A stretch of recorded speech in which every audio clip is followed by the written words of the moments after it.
আসসালামু সবাই কেমন আছো? আজকে ইতিমধ্যে 4টা ক্লাস শেষ হয়ে গেছে। কয়টা ক্লাস? 4টা। কি কি নিয়েছি? জীবন জীবিকা অধ্যায় 5, স্বাস্থ্য সুরক্ষা অধ্যায় 2 এবং বিজ্ঞান অধ্যায় 3। অধ্যায় 3-এর আজকে স্পেশাল একটা চ্যাপ্টার তোমাদের পড়ানো হয়েছে। সেখানে কি পড়েছিলাম? 1 থেকে 20 পর্যন্ত মৌলের পারমাণবিক সংখ্যা এবং ভর সংখ্যা কিভাবে মুখস্থ রাখতে হয় টেকনিকে তোমাদেরকে দিয়ে দিয়েছিলাম। তোমাদের দুটো ছন্দের মাধ্যমে 1 থেকে 20 পর্যন্ত মৌলের নাম তোমাদেরকে শেখানোর চেষ্টা করেছি। তোমরা সবাই খাতায় লিখেছো। ছন্দ 1 কি ছিল? হাই, লিলি, লিলির বিয়েতে বড় কাকা, নানি ও ফুপুকে নিও। এই ছন্দের মাধ্যমে 10টা তোমাদের মৌলের নাম শিখিয়েছি। এবং ছন্দ 2, সোমবার মামা এলে, চিকেন খায় সাথে কোকা কোলা আনবে, পটাইয়া কেলাইয়া, পটাইয়া কেলাইয়া। তার মানে সোম থেকে কেলাইয়া যে বললাম, এখানে 10টা মৌল আছে। এবং শুরুতে বলছিলাম হাইড্রোজেন থেকে নিয়ন পর্যন্ত 1 থেকে 10 পর্যন্ত। এইখানে তোমাদের যে ছন্দটা দিয়েছি 10টা, মোট 20টা। তোমাদের এইটের জন্য এই 20টা থেকে 100% কমন আসবে মাত্র 3টা টপিক করলে। এক হচ্ছে যৌগ গঠন, যে কোনো মৌলের সাথে মৌল কিভাবে যৌগ গঠন করে কিনা তোমার মতামত দাও। 2 গাণিতিক সমস্যা সমাধান। 3 হচ্ছে ডায়াগ্রামের সাহায্যে বা চিত্রের সাহায্যে তোমাদেরকে চিত্র আঁকাইতে বলবে, ইলেকট্রন বিন্যাস আঁকাইতে বলবে সার্কেল দিয়ে দিয়ে। সেটা আমি তোমাদেরকে সপ্তম শ্রেণীতে শিখেছিলাম, আবার এগুলা ভালো করে শেখানো হবে। এইগুলা হচ্ছে আজকে 3য় অধ্যায় করেছি। এবং সর্বশেষ বাংলা সমাস। ইতিমধ্যে তোমাদের দ্বন্দ্ব সমাস একদম ভালোভাবে শেখানো হয়েছে। আজকে টপিক হচ্ছে কর্মধারয় সমাস। কত প্রকার? 6 প্রকার। এখন আমরা শুরু করব। তোমাদের তো সব লেখা শেষ, এখন এইটা আরো সুন্দর করে বোঝানোর চেষ্টা করব। 1 নম্বর, উপমান কর্মধারয়। যা সত্য তাই উপমান, যা সত্য তাই উপমান। এবং পরপদের বিশেষণ হয় এবং যার সঙ্গে তুলনা করা হয় তাই উপমান পদ হয়। তার আগে বলছি, যারা আমাকে বলছে স্যার এটা বইয়ের ভিতরে নাই, তারা অনেক বোকা। এবং যারা যে স্যারের কাছে পড়ো তাদের উচিত ছিল সমাস এইভাবেই শেখানো। আমি বাংলার টিচার না, কিন্তু আমি চেষ্টা করি সর্বোচ্চ দেওয়ার। তোমাদের এই টপিকটা বিভিন্ন বিশ্ববিদ্যালয় থেকে চাকরির পরীক্ষায় এই সমাজ টপিক থাকবে। 9-এ যাবে, আবার আছে। আমি নবম শ্রেণীর বইয়ের আলোকে পড়াচ্ছি নিয়ম দিয়ে, বাট তোমাদের বইয়ের সব উদাহরণ নেওয়া হয়েছে। কে বললো যে বইয়ের থেকে পড়ানো হচ্ছে না? আজকে আমার ভিডিওটা সে যদি দেখে, সেই টিচার দেখে, তাহলে চ্যালেঞ্জ করব আমি যে বইয়ের বাইরে থেকে আমি দিয়েছি কিনা। যদি বাংলার টিচার হয় তার উচিত আরো আমার চেয়ে স্পেশাল করে তোমাদেরকে পড়ানো উচিত ছিল। আর তোমাদের মাথায় ঢুকাইছে এটা বইয়ে নাই, এটা করা লাগবে না। তার মানে প্রবলেম আছে, বুঝতে পারছো? তার মানে প্রবলেম আছে। শিখতে হবে এইভাবে। দেখো, উপমান কর্মধারায় বোঝার উপায়, এটা আমার কথা, বইয়ের কথা না। বইয়ের কথা সেকেন্ড 2টা নিয়ম। আমি বলছি যা সত্য তাই উপমান, তোমরা আমার সাথে বলো যা সত্য তাই উপমান। প্রমাণ দেখাবো। কাজলের ন্যায় কালো, উদাহরণ দিচ্ছি। কাজলের ন্যায় কালো, এটা ব্যাস বাক্য। যেটা বড় সেটাকে কি বলে? বড় যেটা সেটা ব্যাস বাক্য। আর যেটা আমরা পূর্ণ করবো, এটা কাজলের ন্যায় কালো, এটাকে কি হবে বলতো? কাজল কালো, কাজল কালো। এইবার দেখো আমার কথার সাথে মিল আছে কিনা, যে যা সত্য তাই উপমান। একটা কথা মনে রাখলে তুমি সারা জীবন উপমান কর্মধারায় মনে রাখতে পারবে। দেখো, কাজলের ন্যায় কালো, কাজল যেমন কালো, কালো কালো। ছোটবেলায় মায়েরা এখানে টিপ দিত নজর লাগবে দেখা, তাই না? সেই নজর যেন না লাগে তখন কাজল ব্যবহার করা হয়েছে। তখন থেকেই আমরা কাজল চিনি। কাজল কি নীল নাকি লাল? কালো। এটা কি হাসা কথা না মিশা কথা? মিশা কথা। এটা হাসা কথা, হাসা। একটু আঞ্চলিক ভাষায় বলতেছি। কাজলের ন্যায় কালো, কাজল কালো, যাহা সত্য তাহাই উপমান। মনে থাকবে? জীবনেও বলবা না। এইবার বইয়ের নিয়ম দিয়েও বুঝাই। এটা তো আমার নিয়মে বুঝাইলাম। পর পদে বিশেষণ হয়। বিশেষণ মানে অ্যাডজেক্টিভ। বিশেষণ মানে কি? অ্যাডজেক্টিভ। দাও তো, এটা যদি পূর্ব পদ হয় আর এটা যদি পর পদ হয়, পর পদ কালো, এটা কি অ্যাডজেক্টিভ নাকি বিশেষণ? এটা তো একই। তোমাদের চেক করতেছি। এই কাহিনী একদিন বলছিলাম, আর বলতেছে না সায়েন্স নাকি বিজ্ঞান। এটা কি পরপদ বিশেষণ নাকি অ্যাডজেক্টিভ? বলো। দুটো সেম। তাহলে কালোটা কি বিশেষণ না? নিয়ম বলছে পরপদে বিশেষণ হলে উপমান কর্মধারায় হয়। তার মানে কাজলের ন্যায় কালো, কাজল কালো। যখন পরীক্ষায় আসবে কাজল কালো কোন সমাস, তখন তুমি দেখবা যে পরপদে বিশেষণ আছে, তাই এটা উপমান কর্মধারায়। কোনটা দিয়ে মনে রাখতে পারবে না, যা সত্য তাই এটা দিয়েও মনে রাখতে পারবা, এটা দিয়েও মনে রাখতে পারবা। এবার যার সঙ্গে তুলনা করা হয়, যাহার সঙ্গে তুলনা করা হয়, সাধু ভাষায় বলেতেছি, ঠিক আছে? যাহার সঙ্গে তুলনা করা হয়, কাহার সঙ্গে তুলনা করা হইয়াছে? কাজলের ন্যায় কালো, কাজলকে কালোর সাথে তুলনা করা হইয়াছে।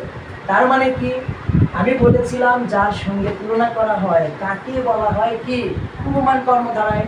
তিনটা নিয়ম শিখাইছি, তোমাদের কাছে যেটা বেস্ট মনে হয় সেটা দিয়ে মনে রাখবা, আর জীবনে ভুলবা। নিয়ম মাথায় রাখতে হবে। তারপরে তোমাদের বইয়ে যত সমাস আছে নিজে নিজেই কোনটা কোন সমাস তোমরা নিজেরাই পাবে। আমার স্টুডেন্টরা বস হবে বাংলা ইনশাল্লাহ। যেভাবে পড়াচ্ছি যদি মনে রাখতে পারো ইনশাল্লাহ বাংলা কাট পেতে পারবে না।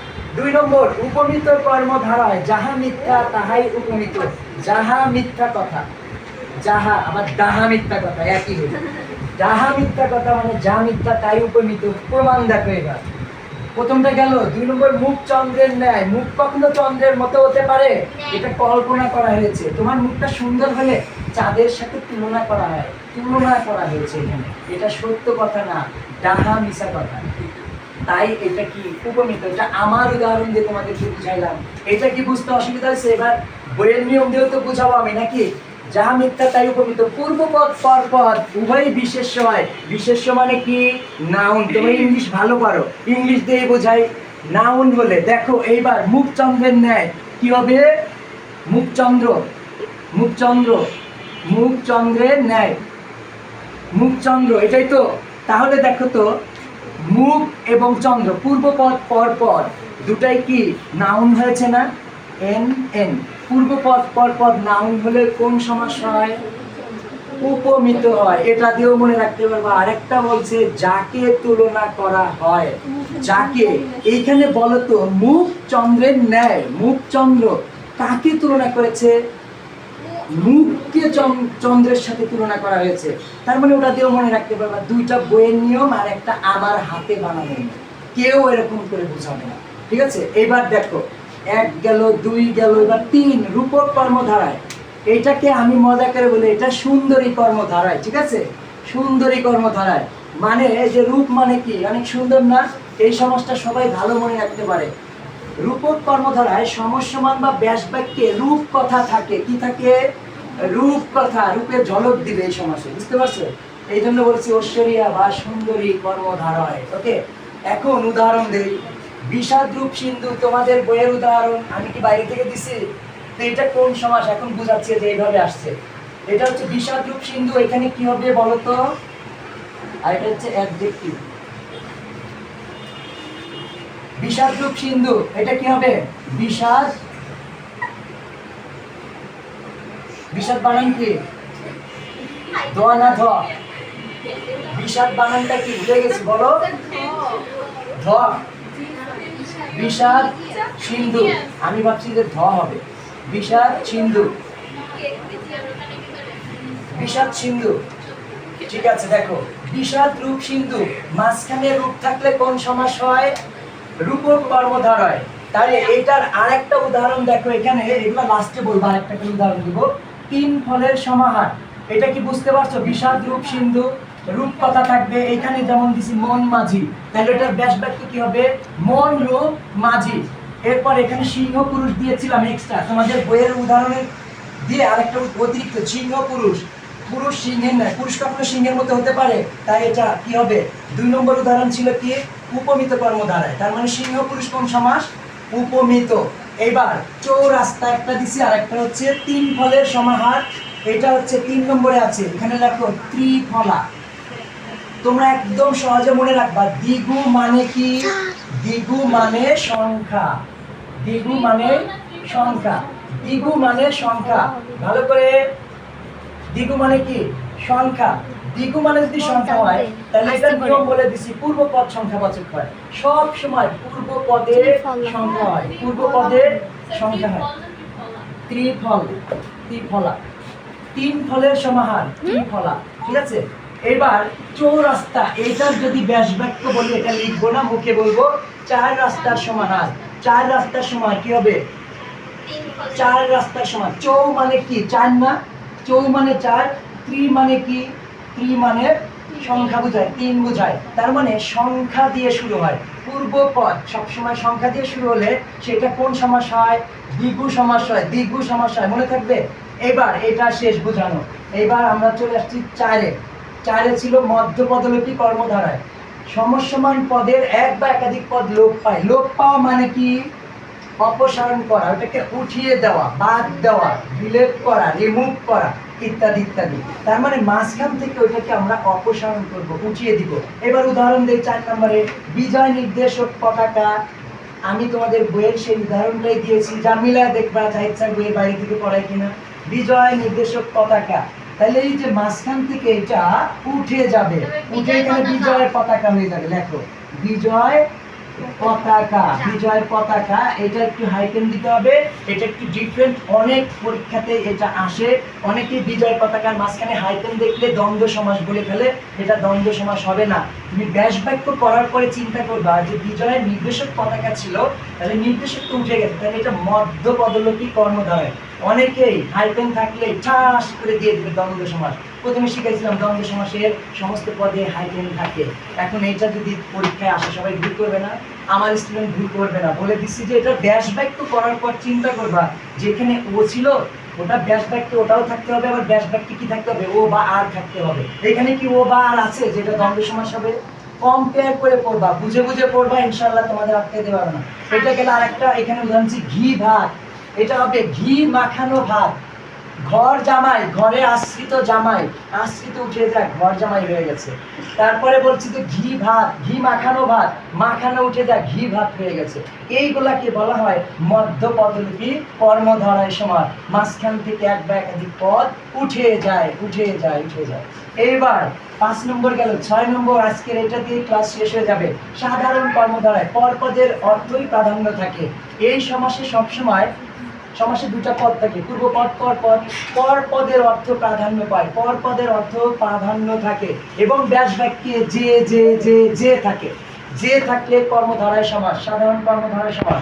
যেমন তোমাদের বইয়ে উদাহরণ দিয়েছে খাস যে জমি, তোমাদের বইয়ে উদাহরণ দিয়েছে খাস যে জমি, খাস জমি, কিন্তু কোন সমাস সেটা লেখা নাই। যে টিচার শিখাচ্ছে না কোন সমাস, সেই টিচার আসলে আইডিয়াল টিচার না। খাস যে জমি, খাস জমি, এটা হবে কি? খাস জমি, খাস জমি। তোমাদের বইয়ে আরেকটা উদাহরণ ছিল আলু সিদ্ধ। এটার ব্যাস বাক্য কি হবে বলতো? সিদ্ধ যে আলু, সিদ্ধ যে আলু। মাঝখানে যে ছিল, যে থাকলে কোন সমাস হয়? যে থাকলে কোন সমাস হয়? সাধারণ কর্মধারা, কর্মধারায় বললেও হবে। আশা করি আজকে তোমরা সমাসের কর্মধারায় যে 6 ধরনের, 6টাই তোমরা বুঝতে পেরেছো। জি স্যার, যদি বুঝতে পারো তাহলে আমি আলহামদুলিল্লাহ অনেক হ্যাপি। আজকের ক্লাস এখানেই শেষ করছি। 2টা 59 আসসালামু আলাইকুম স্যার। আজকে তোমাদের 4টা করে ক্লাস হবে ইনশাআল্লাহ। জাহিদ স্যার 4টা করে ক্লাস নিতে পারবে ইনশাআল্লাহ। সবাই একসাথে আবার দেখা হবে নেক্সট ক্লাসে। আল্লাহ হাফেজ।